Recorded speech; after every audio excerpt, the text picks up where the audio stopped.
राजस्थान का वर्तमान भौगोलिक परिदृश्य बदलने के साथ ही सामान्य ज्ञान के प्रश्न भी बदलने वाले हैं। जी हां, अशोक गहलोत द्वारा प्रदेश में 19 जिलों के पुनर्गठन यानी 17 की संख्या नई जुड़ेगी 33 में और 50 नए जिले बनेंगे, संभागों की संख्या 10 हो जाएगी। इस घोषणा के बाद राजस्थान में बीते 24 घंटों से यह चर्चाएं आम हैं। जादूगर की इस घोषणा के क्या मायने हैं, आज के धारा प्रवाह में हम जानते हैं वरिष्ठ साथी श्रीपाल सत्तावत से। श्रीपाल जी हमारे साथ हैं, हम जानेंगे अशोक गहलोत की इस घोषणा के मायने क्या है, इसके राजनीतिक आउटकम क्या है, किस तरह से देखते हैं अशोक गहलोत का एक मास्टर स्ट्रोक है या उनका आप इसे कुछ और इंटरप्रेट करेंगे? प्रदीप जी, इस बजट में मुख्यमंत्री ने तमाम कोशिश की है कि किसी भी तरह से सत्ता बनी रहे, सत्ता वापस हासिल हो, और उस लिहाज से कई फैसले किए जी। लेकिन जिलों के पुनर्गठन को लेकर के हालांकि ये चर्चा थी कि 17 तारीख को इसकी घोषणा की जा सकती है, लेकिन चूंकि जो हाई पावर कमेटी थी, हाई पावर कमेटी को 11 मार्च को एक प्रेस नोट निकला और उसमें कहा गया कि अभी प्रक्रिया अधीन है, इसलिए 6 महीने तक के इसका कार्यकाल बढ़ाया जा रहा है। जी। और ऐसे में ये घोषणा होगी, ये बहुत कम संभावना थी, लेकिन ये घोषणा करके उन्होंने चौंका दिया। जी।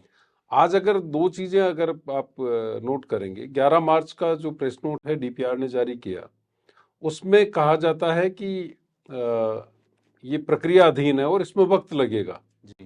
प्रस्ताव मांगे जा रहे हाँ, कलेक्टरों से, इसलिए जिलों की घोषणा के लिए जो कमेटी बनाई गई, हाई पावर कमेटी, रामलू भाई जो वरिष्ठ आईएएस रहे हैं उनके नेतृत्व में, उसका कार्यकाल बढ़ाया गया।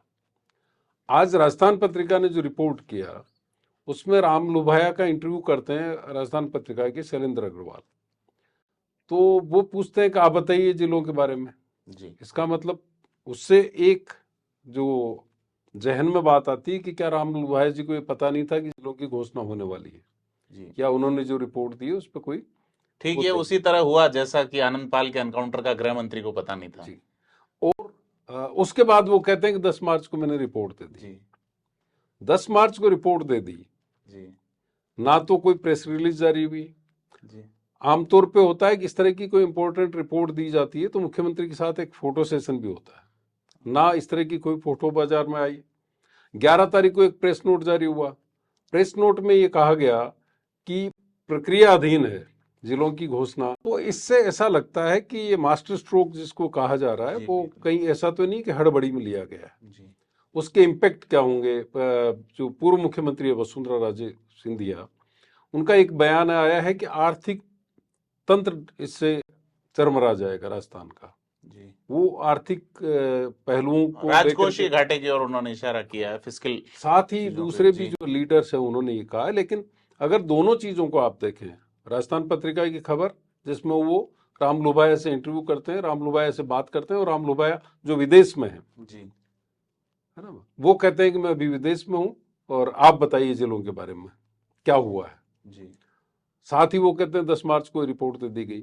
10 मार्च को रिपोर्ट दे दी गई तो 11 मार्च को ये प्रेस नोट क्यों जारी हुआ, ये अपने आप में सवाल है। और इसीलिए इसको लेकर के अब विधिवेताओं से भी कुछ लोग बात कर रहे हैं, खासतौर पर वो लोग जो नोखा में को जिला बनाना चाहते थे, वो लोग जो रामगंज मंडी या रावत भाटा को जिला देखना चाहते थे, वो लोग जो छबड़ा को जिला देखना चाहते थे। आप देखेंगे कि पूरे हाड़ौती संभाग में एक भी जिला नहीं बनाया गया जी, और कई जगह आपने एक ही जिले के 4-4 टुकड़े कर दिए।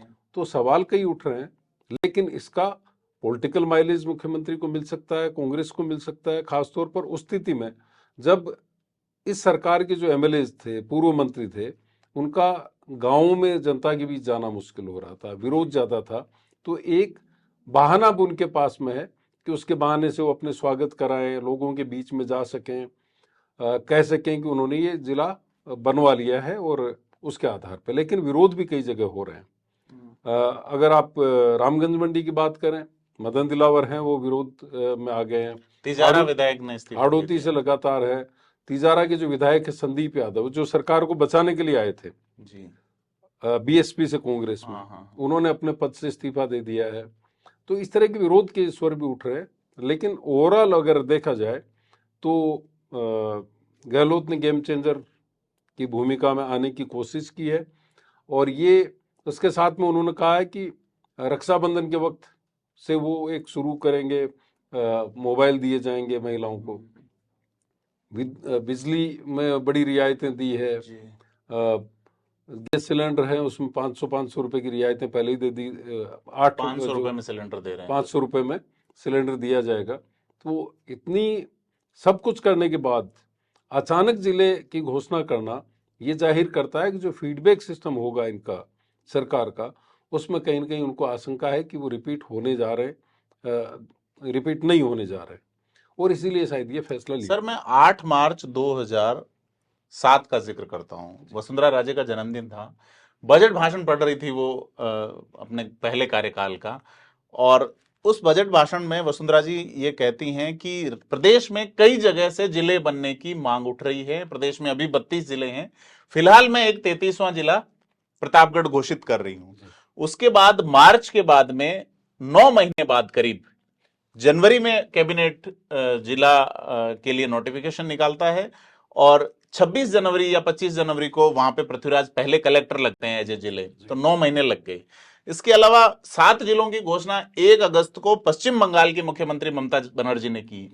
22 नवंबर को वो ये कहती हैं कि बजट और फिस्कल चीजों और उनको देखते हुए ये स्थिति नहीं बन रही कि 7 जिले एक साथ इम्प्लांट कर दिए जाएं, तो वो सिर्फ 24 परगना और एक और जिले को लेकर 2 जिले ही एक साथ काम कर रही हैं। वो कहती हैं कि 5 पे हम बाद में काम करेंगे, और यहां पर 19 की घोषणा सर जी, और उसमें से एक ग्राम पंचायत को, ठीक है। जबकि मैं कल सर विनियोग और जो राजकोषीय विषयों पे बात चल रही थी, विनियोग और वित्त पे, जब मैं स्पीच सुन रहा था नरपत सिंह राजवी का, मैं स्पीच सुन रहा था अशोक लाहौटी का, स्पीच सुन रहा था रोहित बोरा का, जो कि फाइनेंस पे प्रद्युमन सिंह के बेटे हैं और वित्त जो आयोग के अध्यक्ष के है ना, राजाखेड़ा से विधायक, वो कह रहे थे कि प्रदेश की जो अर्थव्यवस्था और ये बजट पूरा लोन पे है। ठीक है, तो फिर ये कैसे पॉसिबल हो पाएगा? पहले के उदाहरण वसुंधरा का देख लीजिए आप, ममता बनर्जी का देख लीजिए, और भावनात्मक रूप से कहना ठीक है कि जादूगरी है, ये है, वो है, तो फिर मैं इसको ऐसे मानूं कि ये सिर्फ जैसे कॉलेज की घोषणा हुई थी, प्राथमिक स्कूलों में कॉलेज खोल दिए गए थे, तो ग्राम पंचायतों में अब कलेक्टर बैठेंगे। दूदू की अगर बात करें तो दूदू को तो नगर पालिका के लायक भी नहीं समझा गया कभी, अचानक ग्राम पंचायत से जिला बना। इस तरह के फैसले चौंकाने वाले। बाबूलाल नागर के उसमें हुआ होगा ये सब, जिन्होंने सरकार बचाने में डिमांड थी फुलेरा से जी, लेकिन जिले की घोषणा हुई दूदू में जी। तो इस तरह के कई चौंकाने वाले फैसले हैं। और अगर आप जनसंख्या के उसको देखें तो बीकानेर जो है बड़ा जिला है, हाँ। वहां पर एक भी जिले की घोषणा नहीं होती। 25 से 27 लाख की आबादी है बीकानेर की। आप ये देखिए कोटा में, कोटा बहुत बड़ा जिला है, हाड़ौती में एक भी जिला नहीं दिया इन्होंने। औसत आबादी 13 लाख के आसपास अब एक जिले की रहेगी 50 जिला बनने के बाद, एक स्टोरी भी हमने आज की है। और राजस्थान में कई जिले ऐसे हैं, इवन पाली जहां 20 से 22 लाख की आबादी है, तो वहां बाली की डिमांड चल रही थी, उसे नहीं बनाया, लेकिन वहां संभाग मुख्यालय बना दिए गए। जबकि संभाग मुख्यालय जितने भी लोग जानकार हैं, जो चीजों को समझते हैं, उनको लगता है कि अगर बाड़मेर संभाग मुख्यालय होता तो जैसलमेर के लिए सुविधा होती, सांचौर जो नया जिला बनने वाला उसको सुविधा होती, बालोतरा को सुविधा होती, चाहते तो जालोर को भी उसमें शामिल कर सकते थे। सर एक राजनीतिक सवाल मैं पूछना चाहूंगा कि पश्चिमी राजस्थान जहां पे मध्य प्रदेश की मांग भी चल रही है, वहां मेरी नजर में, जहां मैं जिस तरीके से सोच पाता हूं, 3 ऐसे नेता है जो कि मुख्यमंत्री के पद के दावेदार या उस कद तक पहुंचते या पहुंचने की क्षमता रखते हैं। हेमाराम चौधरी बाड़मेर से, हरीश चौधरी बाड़मेर से, और रामेश्वर रूडी बीकानेर से। उस इलाके को बिल्कुल मतलब कुछ भी नहीं है, जैसे जिनकी डिमांड। देखिए मुख्यमंत्री अशोक गहलोत से जाट समुदाय की नाराजगी क्या है जी? जाट समुदाय को लगता है कि वो बड़े तरीके से जी जाट लीडरशिप को खत्म करते हुए चलता है जी। परशुराम मदेरणा को लेकर के ये बात आई जी। सीसराम मोला जब एक लीडरशिप उनकी थी उस वक्त जी, उनके साथ जो सलूक हुआ उस वक्त भी ये बात आई। नाथुराम मिर्जा, हालांकि वो इनके काबू में नहीं आया, लेकिन नाथुराम मिर्जा को लेकर के भी ये बात आई। लेकिन दो जाट नेता ऐसे थे, परशुराम मदेरणा और सीसराम ओला, जी जो मुख्यमंत्री पद के प्रबल दावेदार थे, जिनकी दावेदारी मजबूत थी, जी जो असर रखते थे राजस्थान में। उनका जो राजनीतिक असर हुआ वो छिपा हुआ नहीं है। तो जब इतने दिग्गज नेता अगर गहलोत के सामने नहीं टिक पाए, जी गहलोत की कूटनीति के सामने नहीं टिक पाए, तो रामेश्वर डूडी, हरीश चौधरी, हेमाराम चौधरी, उनकी क्या बिसात है। अगर आप बाड़मेर की राजनीति को देखें जी तो बाड़मेर का जिस तरह का डिवीजन होने जा रहा है, उसमें ना हेमाराम चौधरी अब पावरफुल रहेंगे और ना हरीश चौधरी पावरफुल होंगे। जी बालोतरा अगर जो जिला बनने वाला है, जिस तरह की सूचनाएं हैं, तो वहां पर इनका दखल खत्म होने वाला है, उस तरह की लीडरशिप इनकी नहीं होगी। इसी तरह से बाड़मेर में भी इनकी उस तरह की लीडरशिप नहीं होगी। अगर पश्चिमी राजस्थान में कोई उभारने की इन्होंने कोशिश की तो वो की है सांचौर से सुखराम बिश्नोई को, जी और इसकी वजह है फलोदी से वैभव गहलोत को दावेदार माना जा रहा है। जी ये पहले से चर्चा थी कि अगर जिले जिले की घोषणा की जाती है फलोदी, तो वैभव गहलोत को यहाँ से चुनाव लड़ाया जा सकता है। कई चीजें बड़ी चर्चाओं में है, जिनका अभी आने वाले वक्त में पता चलेगा। जैसे कहा जा रहा है कि खेरथल में एक औद्योगिक समूह ने पहले से कुछ जमीनें खरीद ली, जी जिन पर आरोप लगते रहे हैं सरकार के करीबी होने के। जी इसी तरह से केकड़ी में पहले से काफी जमीनें खरीद ली गई, जो पहले से ये चर्चा में रहा। तो क्या ये पहले से पता था? जी क्या उस तरह से जो सत्ता के करीबी लोग हैं उन्होंने अपना निवेश कर दिया? इस तरह की चर्चाएं बालोतरा में भी होती है। तो ऐसा लगता है कि ये पहले से निश्चित तो था कि इस तरह की कार्रवाइयां होनी है, लेकिन इसमें सब तरह की चीजें चली। अगर आप पायलट खेमे को देखें तो पायलट खेमे के सबसे बड़े जो झंडा बरदार हैं वो है राकेश पारिक।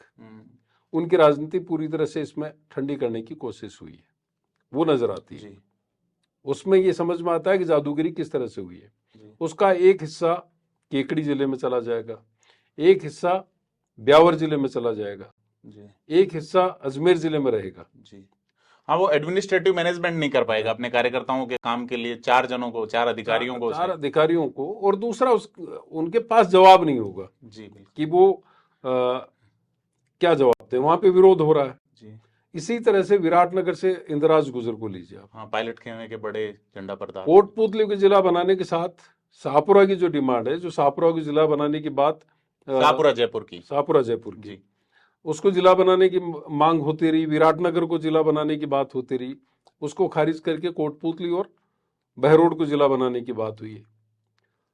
इसी तरह से आप दूसरे जो पायलट के समर्थक हैं, जीआर खटाना, गजराज खटाना, बांदी कुई से लंबे समय से डिमांड रही है जिला बनाने की। बांदी कुई वो जगह है जहां पर देश की हर ट्रेन आकर के रुकती है। जी बिल्कुल, है ना, बड़ा रेलवे, सबसे बड़ा रेलवे स्टेशन है, जहां पर रेलवे के वर्कशॉप रहे, रेलवे के मतलब सबसे बड़ी गंगापुर सिटी और कोटा के बाद में सबसे बड़ा स्टेशन माना जाता है। वहां पर जिला बनाने की बजाय खेरथल में जिला बनाया गया, है ना। हो सकता है खटाना जो है वो खुश हो सकते हैं कि उनके गांव को, उनके पैतृक स्थान को बना दिया गया है, लेकिन खेरथल को जिला बनाने की बात किसी के गले नहीं उतर रही है। गजराज खटाना का खुद का विरोध हो रहा है, ऐसा सुनने में लोग मान रहे हैं कि लोगों की इच्छा थी कि या तो भिवाड़ी को या निमराना को जिला बनाया जाए, जो एनसीआर में है। भिवाड़ी में ऑलरेडी सर एसपी बैठते हैं, एडमिनिस्ट्रेटिव सेटअप है एक, पहले से एसपी वहां पर बिठाया जा रहा है। अब किस तरह का सेटअप होगा वो देखने वाली बात है। खेरथल को लेकर के इस तरह की चर्चाएं हैं, तो ये तो जब चीजें सामने आएगी तब पता चलेगा कि किस तरह से उन्होंने डिजाइन किया इसको, लेकिन सवाल कई तरह के खड़े हो रहे हैं। सर, बाड़मेर में रेवेन्यू का एक बहुत बड़ा सोर्स जो पूरे प्रदेश को बहुत अच्छा रेवेन्यू देता है, रिफाइनरी, वो अब बालोतरा में आ जाएगी पचपदरा के नजदीक होने के कारण, तो बाड़मेर का रेवेन्यू भी बुरी तरह से प्रभावित होगा। वहां खर्च होने वाला CSR, DMFT फंड जो है वो भी काफी प्रभावित होंगे। जो आपने एक बात कही थी कि हेमाराम चौधरी और हरीश चौधरी जी, इनकी राजनीतिक दखलंदाजी सीमित हो जाएगी। जब वो पावरफुल थे तो CSR का पूरा फंड वो अपने अपने इलाके में ले जाते थे, उनके हिसाब से डेवलपमेंट के काम होते थे। ये अकेले दोनों इनका ही नहीं, कैलाश चौधरी के लिए भी बहुत मुश्किल होगा। इसी तरह से नोखा को अगर जिला बनाया जाता तो रामेश्वर डूडी की अपनी एक हैसियत बनती, लेकिन वो नहीं बन पाया। खंडेला को जिला बनाने की मांग थी, महादेव सिंह खंडेला की, उनको नहीं किया गया। श्रीमाधोपुर में दीपेंद्र सिंह शेखावत पायलट ग्रुप के हैं, उनके बजाय नीम का थाना जिला बना। नीम का थाना जिला बनने के साथ उदयपुर वाटी को उसमें शामिल किया जा रहा है, जहां पर विरोध हो रहा है। उदयपुर वाटी से राजेंद्र गुड्डा जो सबसे मुखर अभी पायलट के समर्थक हैं। तो आप ये देखेंगे कि जो ये पुनर्गठन हुआ है, ये सिर्फ राजनीतिक और उन जरूरतों, प्रशासनिक जरूरतों के हिसाब से होने के साथ साथ उसमें इस चीज का ख्याल रखा गया है कि जो पायलट के समर्थक हैं उनको किस किस तरह से पॉलिटिकली डैमेज किया जा सकता है, उनको राजनीतिक तौर पर कमजोर किया जा सकता है। और अभी तो जगह जगह से जिस तरह से विरोध के स्वर उठ रहे हैं, खासतौर पर हाड़ौती से, बीकानेर से, विराटनगर की भी चर्चा है कि वहाँ भी मीटिंग हुई है। रामगंज मंडी में मदन दिलावर ने पूरी तरह से आंदोलन की मुद्रा में, तिजारा में संदीप यादव ने इस्तीफा दिया है। तो ये सारी चीजें चल रही है सर। और अब इसको आप कंक्लूटिवली कैसे देखते हैं कि जिला बनाने को लेकर अशोक गहलोत ने तो अपनी चाल चल दी, सचिन पायलट ने भी ये कहा है प्रदेश का विकास होगा, उनका 2 लाइन का जो निराशा से पूर्ण ट्वीट हमने पढ़ा। अब राजनीतिक चाल क्या रहेगी बीजेपी की, जो इस पे अभी कुछ ज्यादा ऐसा कुछ कर नहीं रही है? देखिए बीजेपी वेट एंड वॉच वाली स्थिति में है। मुझे लगता है कि जो हम भी ये आकलन करके चल रहे थे कि जब एक प्रेस नोट जारी हुआ है जिसमें कहा गया है कि 6 महीने का वक्त इसमें लगेगा, और ज्यादातर लोगों को ये लगता था जो राजनीति को समझते हैं कि शायद बर के छत्ते में अशोक गहलोत हाथ नहीं डालेंगे, क्योंकि जिला बनाने की डिमांड 61 जगह से थी। उसमें विरोध ज्यादा होगा, समर्थन कम होगा। जिले में शामिल करने को लेकर के अभी तो विरोध स्टार्ट हो गए कि जैसे उदयपुर वाटी को लिया जाता है इसमें नीम का थाना में, तो उदयपुर वाटी का जो आखिरी गांव है वो तो झुंझुनू जिला हेडक्वार्टर से 12 या 15 किलोमीटर की दूरी पे है। जी बिल्कुल, 15 किलोमीटर की दूरी पे। तो वो नीम का थाना जाना उनके लिए तो मुफीद नहीं होगा, ऑफ रूट है जी। तो बीजेपी अब ये नफा नुकसान देखना चाहेगी पहले, क्योंकि जिले का विरोध तो कोई करने की स्थिति में नहीं है, कर भी नहीं सकते। लेकिन अभी तो फाइनेंसेस कैसे होंगे, आप किस तरह से वहाँ पे ऑफिसर्स लेकर के आएंगे, ऑफिसर्स की पहले ही कमी है, किस तरह से आप वहाँ पे एक सेटअप खड़ा करेंगे, क्योंकि एक जिला बनाने का मतलब है उसका इनिशियल सेटअप पे 1000 करोड़ के आसपास का अनुमान लगाया जाता है कि 1000 करोड़ रुपए उसको जिले को स्टेब्लिश करने के लिए चाहिए। और जिस तरह की चर्चाएं खेड़तल से आ रही है जमीनों की खरीद की, पहले से केकड़ी में जिस तरह से जमीनें पहले खरीदी गई, तो ये भी आने वाले वक्त में राजनीतिक मुद्दा बन सकता है। लेकिन मुझे लगता है कि विपक्ष के तौर पर बीजेपी उन इलाकों पे खास तौर पर फोकस करेगी जो जिलों की डिमांड कर रहे थे, जहां से विरोध के स्वर उठ रहे हैं।